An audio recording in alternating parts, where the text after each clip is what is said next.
گناہوں کی عادت چھڑا میرے مولا مجھے۔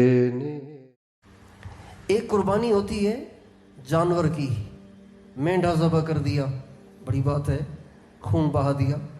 ایک قربانی ہے بکری کی، بڑی بات ہے، بیل کی، بڑی بات ہے، اونٹ کی، بڑی بات ہے۔ یہ ساری بڑی قربانیاں ہیں، اور بقرہ عید پہ تو یہ کرنا واجب ہے، اس کے بغیر وہ واجب ادا نہیں ہوتا۔ لیکن یہ جو نفس کی قربانی ہے نا، نفس کی قربانی، نظر اٹھانے کو نفس کرے لیکن نظر کو جھکا کے اپنے نفس کی اس خواہش کو قربان کرے اور اپنے نفس پہ چھری چلائے، یہ قربانی اللہ کو بہت پسند ہے۔ نفلی صدقے کے طور پہ بکری کو ذبح کرنا یہ بھی اللہ کو پسند ہے، واجب نہیں، واجب تو کرنا ہے۔ جو واجب قربانی ہے بقرہ عید پہ وہ تو کرنی ہے، اس کو عقل کے ترازو میں نہیں تولنا چاہیے۔ بہت سے لوگ جب بقرہ عید کے دن قریب آتے ہیں تو ان کو غریبوں کا احساس شروع ہو جاتا ہے، اور ان کو بیواؤں پہ رحم آنا شروع ہو جاتا ہے۔ جب یہ بسنت مناتے ہیں اور اس میں کروڑوں لٹاتے ہیں، اس وقت ان کو غریبوں کے چولہے بجھتے ہوئے نظر نہیں آتے، اس وقت ان کو بیواؤں کے چولہے بجھتے ہوئے نظر نہیں آتے۔ لیکن جب ہمارے نبی کی سنت قربانی آتی ہے، جب ہمارے نبی کے پیارے ابا حضرت ابراہیم کی قربانی کا ٹائم آتا ہے، اس وقت ان کو غریبوں کے چولہے بھی بجھنے نظر آ جاتے ہیں، اور بیواؤں کے چولہے بجھتے ہوئے بھی نظر آ جاتے ہیں، اور پتہ نہیں کیا کیا ان کو شیطان پٹیاں پڑھاتا ہے، پھر وہ اس کو شیئر کرتے ہیں اور لوگوں کی ذہن سازی کرتے ہیں۔ تو جو اللہ کا واجب ہے اسے تو پورا کرنا ہے، سمجھ میں آئے تو بھی، سمجھ میں نہ آئے تو بھی۔ دین کے تو اکثر احکام وہ ہیں جو سمجھ میں ہی نہیں آتے۔ غسل کو لے لیجئے، وضو کو لے لیجئے، یہ سمجھ میں آتا ہے؟ خون نکلا ہے پاؤں سے اور مسح کر رہے ہیں آپ سر پہ، دھو رہے ہیں آپ بازو۔ خون نکلا ہے دانت سے اور دھو رہے ہیں آپ منہ، اس لیے کہ خون نکلنے سے وضو ٹوٹ جاتا ہے۔ تو یہ تو عقل میں آنے والی چیزیں نہیں ہیں۔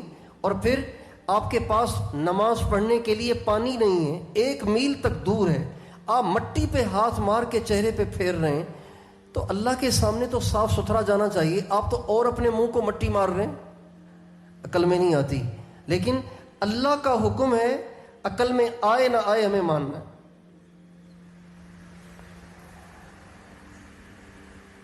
اللہ تعالیٰ نے جان کے اپنے بندوں کو ایسے احکام دیے ہیں جو بندے کی چھوٹی سی عقل میں آئیں ہی نہیں، تاکہ وہ صرف بندہ ہونے کا اظہار کرے اور اپنے پروردگار کے سامنے سمجھ میں آئے نہ آئے اطاعت کا مظاہرہ کرے۔ یہ اللہ چاہتے ہیں۔ حضرت علی رضی اللہ تعالیٰ عنہ کا ارشاد ہے، لو کان الدین بالرأی، اگر دین کا تعلق عقل کے ساتھ ہوتا تو چمڑے کے موزوں پر تلوے کی طرف مسح کرنے کا حکم ہوتا، اس کی پیٹھ پہ مسح کرنے کا حکم نہ ہوتا۔ اس لیے کہ موزے کے چمڑے کے موزے جب پہنے جاتے ہیں تو اس کا تلوا میلا ہوتا ہے، اوپر تو میلا نہیں ہوتا، تلوا میلا ہوتا ہے۔ لہذا جب وضو کیا جائے تو بھئی نیچے سے مسح کیا جائے نا، تاکہ نیچے کا جو مٹی لگی ہوئی ہے وہ صاف ہو جائے۔ نیچے سے مسح کرنے کا حکم نہیں ہے، اوپر سے مسح کرنے کا حکم ہے۔ حضرت علی فرماتے ہیں، اس سے پتہ چلتا ہے کہ اللہ کی اطاعت میں عقل کو آڑے نہ آنے دیا کرو، بلکہ اللہ جو کہے آنکھیں بند کر کے کر لیا کرو۔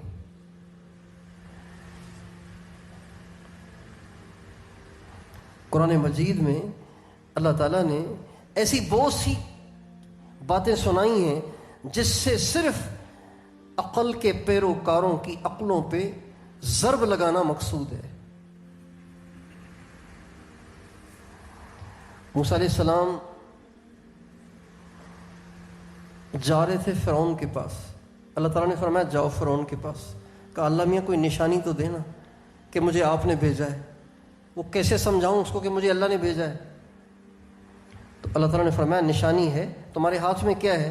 کہ یہ لاٹھی ہے، یہ عصایا، یہ میری لاٹھی ہے، اتوکأ علیہا واہش بہا علی غنمی ولی فیہا مآرب اخری، یہ میری لاٹھی ہے، اس پہ ٹریک بھی لگاتا ہوں، پتے بھی جھاڑتا ہوں، اور بھی کئی سارے کام لیتا ہوں اس سے، کوئی سانپ سامنے آ گیا اس کو مار دیا، کوئی بچھو آ گیا اس کو مار دیا، کوئی کتا آ گیا اس کو بھگا دیا، بہت ساری لاٹھی کے کام ہیں۔ تو اللہ تعالیٰ نے فرمایا القھا، موسیٰ اسے ڈال زمین پر۔ اب جب موسیٰ علیہ السلام نے اس کو زمین پہ ڈالا تو فَإِذَا هِيَ حَيَّةٌ تَسْعَىٰ، وہ دوڑتا ہوا سانپ بن گیا، دوڑتا ہوا سانپ بن گیا۔ جب وہ دوڑتا ہوا سانپ بن گیا تو اللہ تعالیٰ نے فرمایا موسیٰ دیکھا تیرے رب نے کیا سے کیا کر دیا، اب اس کو پکڑ۔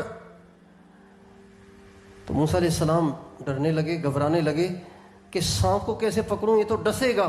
اللہ نے فرمایا نہیں، تو اسے پکڑ، دیکھ ہم پھر کیا کرتے ہیں۔ چنانچہ جو ہی موسیٰ علیہ السلام کا ہاتھ لگا تو لگتے ہی ایک دم وہی اژدہا دوبارہ لاٹھی بن گیا۔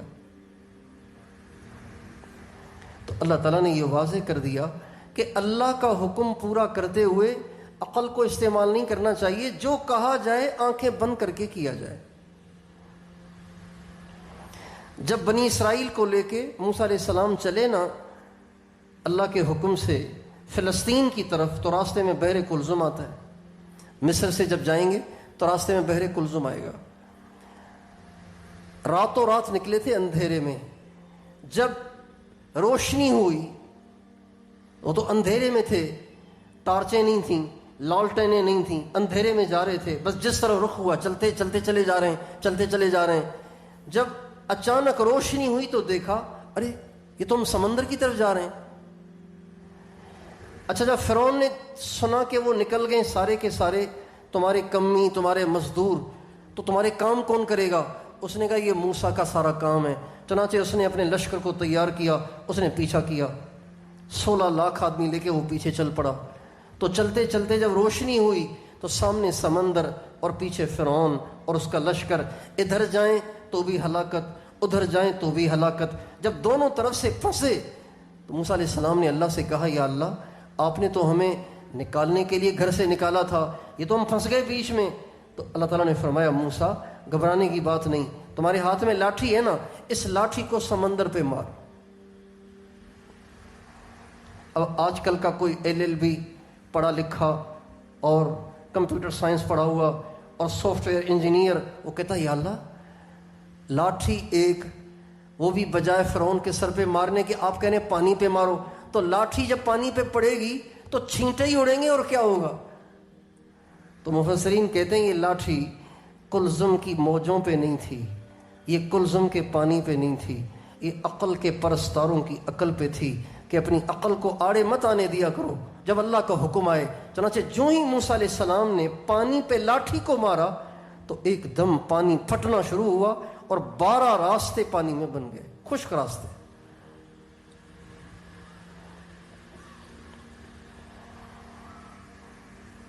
اللہ تعالیٰ کا حکم آئے، سمجھ میں آئے نہ آئے کرنا ہے، اسی میں بندے کی کامیابی ہے۔ چنانچہ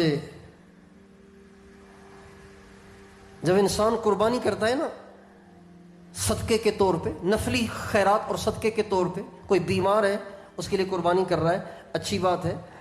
یہ جو قربانی کرتا ہے نا، یہ قربانی بھی اللہ کو پیاری ہے، لیکن اس سے زیادہ پیاری قربانی وہ ہے جو ہم اور آپ اللہ کو راضی کرنے کے لیے اپنے نفس پہ چلاتے ہیں۔